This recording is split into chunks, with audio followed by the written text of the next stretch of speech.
Hi, I'm Debra Stangl, founder of Sedona Soul Adventures. On my podcast, Soul Sync, the alchemy of life and love, where I give you the secrets, the alchemy, the magic of how you can have the life and relationship of your dreams.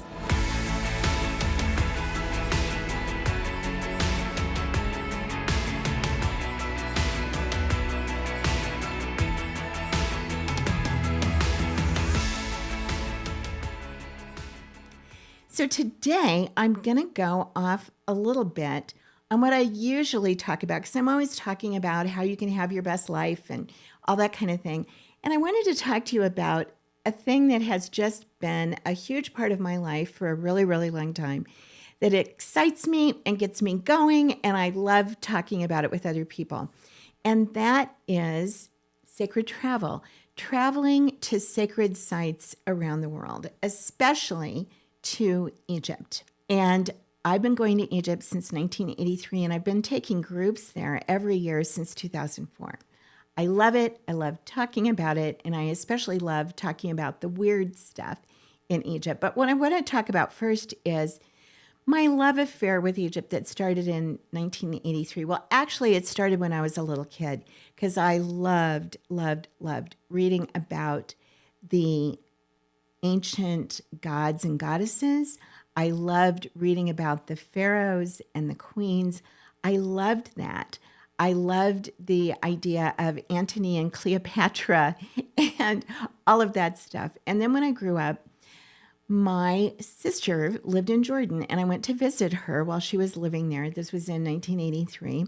And I looked at the map and went, oh my gosh, it's just a half an hour plane ride from Jordan going to Egypt. So I decided with my boyfriend to go to Egypt for the first time. And now think about it. This was 1983, long before the internet. So I planned the entire trip myself. And I had read all these guidebooks. I knew where I wanted to go. I knew where I wanted to stay. I would do things like I would call a hotel and I would say, do you speak English? To the person who answered the phone. And they would usually go, just a minute or something like that. And they would put somebody on who spoke English. And so I made all the arrangements myself. I did all of it. And it was absolutely incredible. And on the day that I went to Karnak, which is this incredible temple complex that was built over a period of over 2,500 years. Every one of the pharaohs put their own mark there, like built a small temple or put in an obelisk or something like that. So it's this incredible, huge place. They're still excavating it. They are still finding things now in Karnak. And when I went there, I heard voices. I was at a particular place. Now, you have to understand, in 1983, I was a divorce lawyer in Omaha, Nebraska, and I was on my spiritual path, not like I am, not to the point where I am now, but I wasn't somebody who heard voices. And if I had told any of my lawyer friends that I was hearing voices, they would have, thought I was crazy and tried to put me on medication. But I was at this place, I heard voices, and I turned around. I thought it was people behind me, but there was nobody there. And later on that night, my boyfriend and I were drinking like quite a lot of beer. The Egyptian beer is really great. The Egyptians invented beer. Did you know that? And so we were drinking quite a lot of beer, and suddenly my boyfriend told me that he had heard voices in the exact same place. Now, he was the son of a born-again Christian minister, so he was not somebody who heard voices. So that really started for me this lifelong thing of finding out more and more and more about ancient Egypt, and also discovering that I had a past life there, a past life that actually included my sister in this lifetime and my husband and my best friend and a whole bunch of people that I know. It was actually a very difficult life. It wasn't like all full of roses and strawberries. It was a very, very difficult life, but it had a huge impact on this lifetime for me. And this is what I find with so many people that I talk to and that I take to Egypt, is that Egypt is still having a huge impact on their life. the next thing that happened after 1983 is that one of my friends went on a spiritual trip to Egypt with a group. And when he came back, he was like, oh my gosh, you have to do this trip. It's so incredible. And so the next year I did. And I did it with Guardian Travel. I've been working with them ever since. And I was just a member of this group, and it was absolutely incredible. And what happened was I got sick about a week before that trip, and I never get sick. And all of a sudden, I realized this has something to do with going to Egypt. And so I started doing this process that involved kinesiology, where I was asking just yes and no questions. And so I was asking all these questions about, did it have to do with Egypt? Yes. Did it have to do with someplace we're going? Yes. Which day? Okay, this day. Well, it was the day that we were going to Karnak. Well, okay, did it have anything to do with me hearing voices? Yes. So that's when I first got all the information about this lifetime, the very basic information that had to do with me and my sister and our relationship in this lifetime. Then fast forward to the year 2000, and I was in Sedona. I hadn't moved here yet. I had just started coming here, and I was at one of the metaphysical bookstores, and I see a sign for a trip to Egypt. And I saw that it was also going to be with Guardian Travel, who I had traveled with the time before. And I said to myself, I've got to go on this trip. And then I said to my best friend, we have to go on this trip together. And we did. And in the previous trips, we hadn't been able to go to Abydos, but I had always had this huge longing to go to Abydos, and I didn't know why.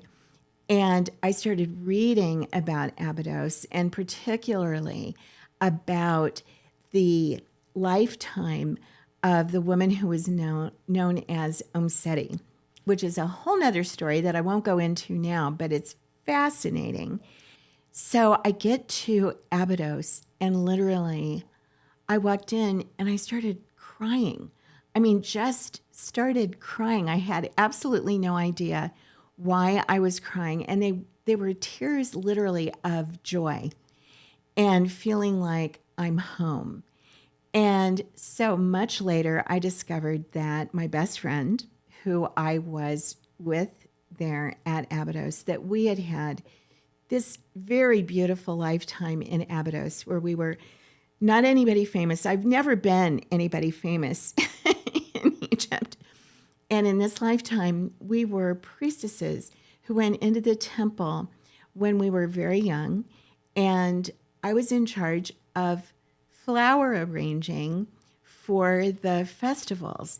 And that's what we did. And our life was just devoted to service and to God. And it was just this very, very beautiful, very peaceful lifetime that I had with my best friend, who's my best friend in this lifetime now, who's actually the person who is responsible for me leaving my life as an attorney, starting Sedona Soul Adventures, eventually starting to take people to Egypt. All of it started with me doing one session with her in 1999.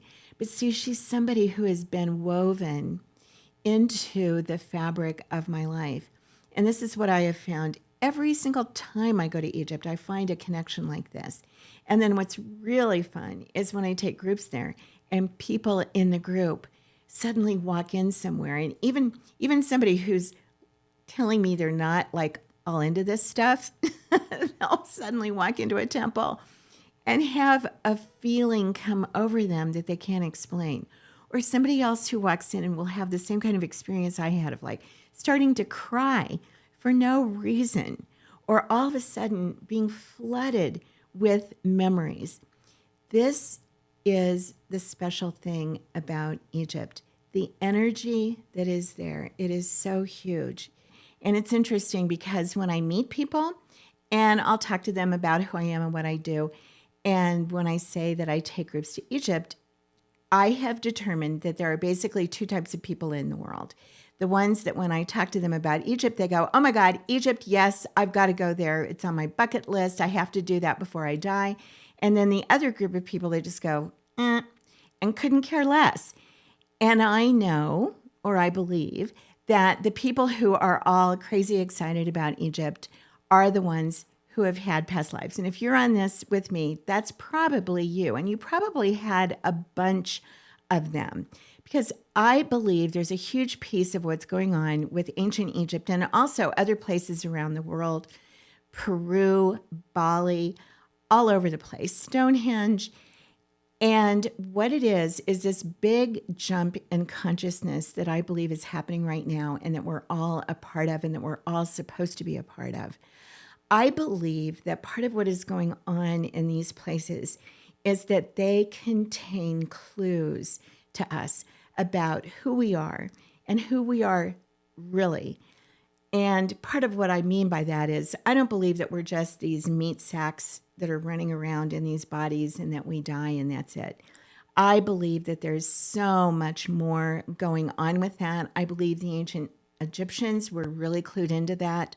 I believe that the indigenous peoples in Peru were really clued into that, in Bali and Stonehenge, Easter Island, all of these places, and that they contain secrets and ideas, but particularly that they're communicated to us in symbols and in carvings and in ways that we need to understand and decode and decipher. And I believe that we're at this point in our level of consciousness that's going on right now, where we're really looking at what is this and what's going on and what do we need to look at here. So there's all this stuff in Egypt that is just so mysterious, and where we get all of these different ideas about what happened, who did it, all of that. And it really starts, of course, with the Great Pyramid. And everybody is so fascinated by the Great Pyramid because the Great Pyramid is truly not like anything else that is on this planet. And it is one of the ancient wonders of the world, the only one that is still in existence. And there's so much about it that is just so interesting and weird, and that people argue about and even do death threats about when you go against what the traditional Egyptologists tell you about it.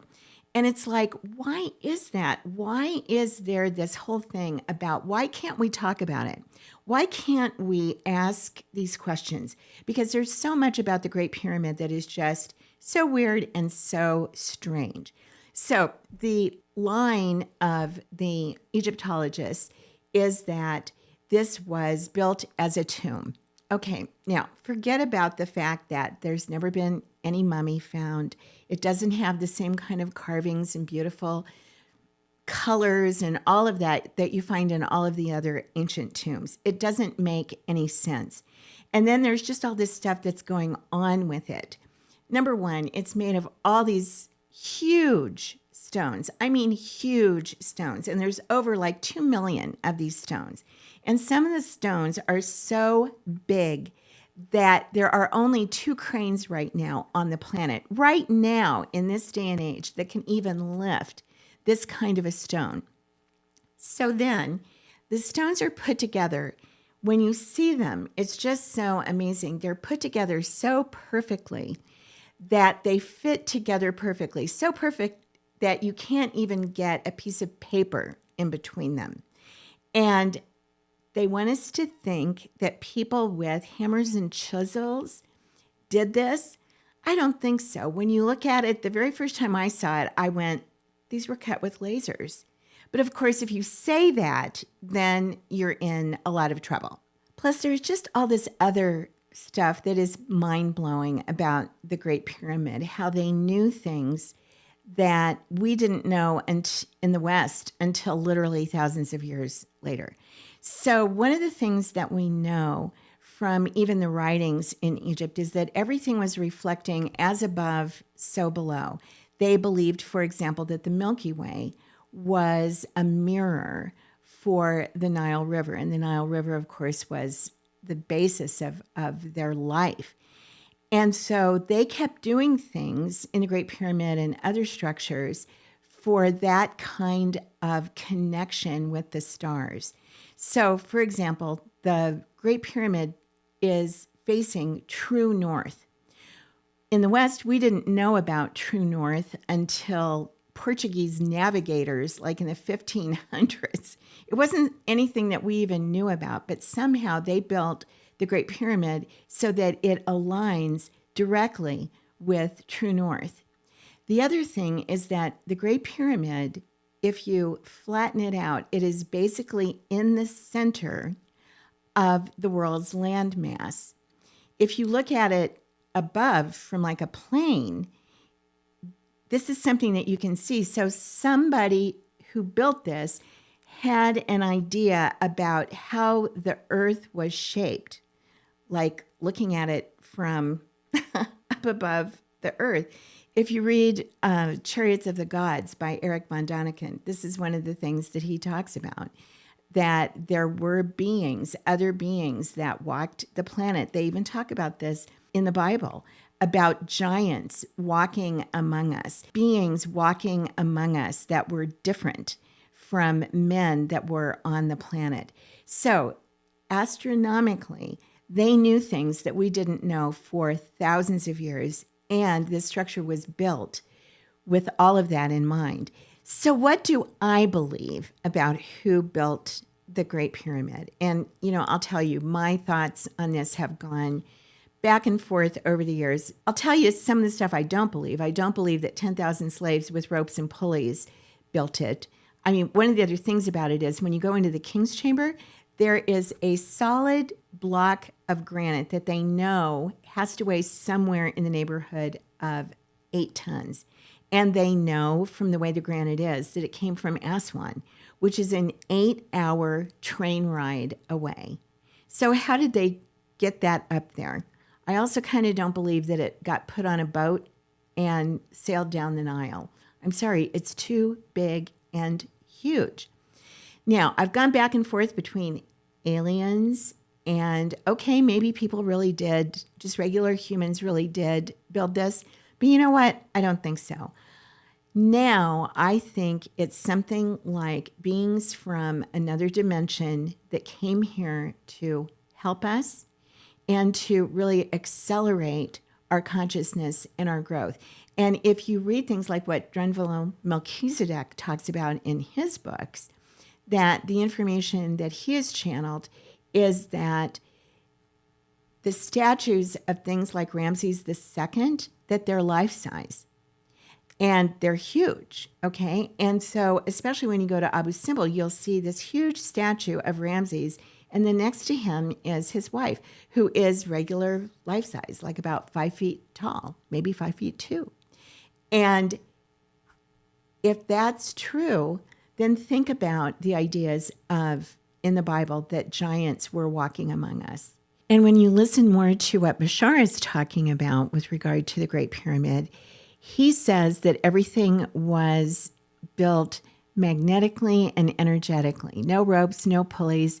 Everything was just done with the mind and with energy.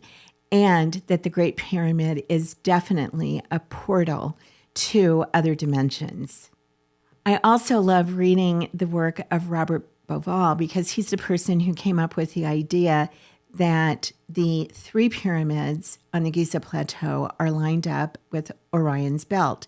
And if you look at Orion's belt, 2 of them are in perfect alignment, and then the 3rd one is a little off. Now, for thousands of years, they've wanted us to believe that the amazing people or beings who built these incredible structures somehow got it a little off. Well, I don't think so. When you look at Orion's belt and you look at the 3 pyramids, it's reflecting as above, so below. And with Robert Edward Grant, if you watch some of his videos about what he has found inside the King's Chamber, he believes that there are golden ratios with regard to the Great Pyramid, and that it's a huge generator, and again, aligned for our ascension. So the next question that most people who are interested in Egypt ask is all about the Sphinx. And it's the same questions as with the Great Pyramid. Who built it? When?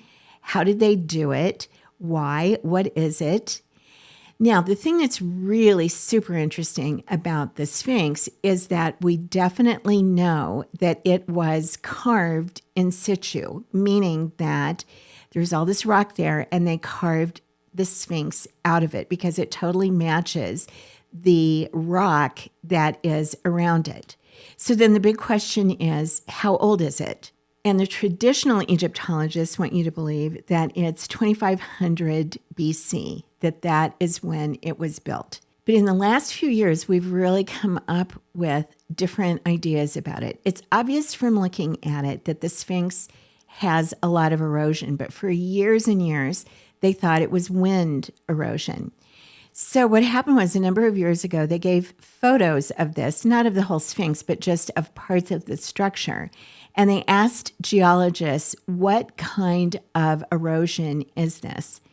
And they pretty much unanimously said it's water erosion, that it's only torrential sheets of water that cause this kind of erosion on this kind of rock. If you read the work of Dr. Robert Schoch, he's a geologist at Boston University. He looked at all of this, said that it is rain erosion. And what we know is that it takes torrential sheets of rain to cause this kind of erosion. And the last time that was happening in this part of the world was over 9,000 years ago. So that would make the Sphinx much, much older than what the traditional Egyptologists tell us. And then you have the fascinating work of Graham Hancock.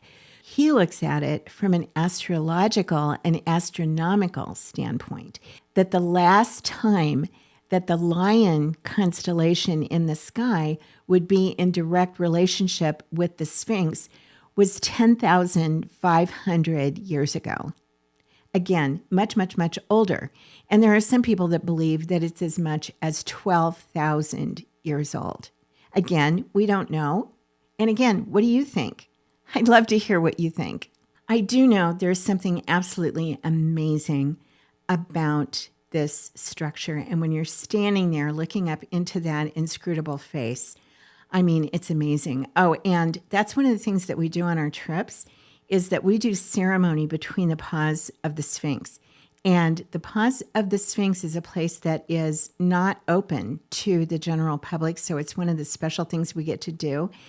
And when you think about things like Edgar Cayce believes that the Akashic records are below the paw of one of the Sphinx, wow, the energy there, absolutely amazing. Again, it gets back to these mysteries and where I believe we are on the planet right now, where we are supposed to be looking at these symbols, these secrets, these codes. These are codes for us from ancient civilizations, from other dimensions, definitely from somewhere. Codes and secrets that we are meant to be unraveling and meant to be decoding. These are the places where we not only see these places, but we experience them. Go to my website, sedonasouladventures.com/Egypt, and you'll get all the information. I'd love to have you come on one of our trips. Sending you lots of Sedona love and energy, the energy of transformation and the love of deep connection. See you next time.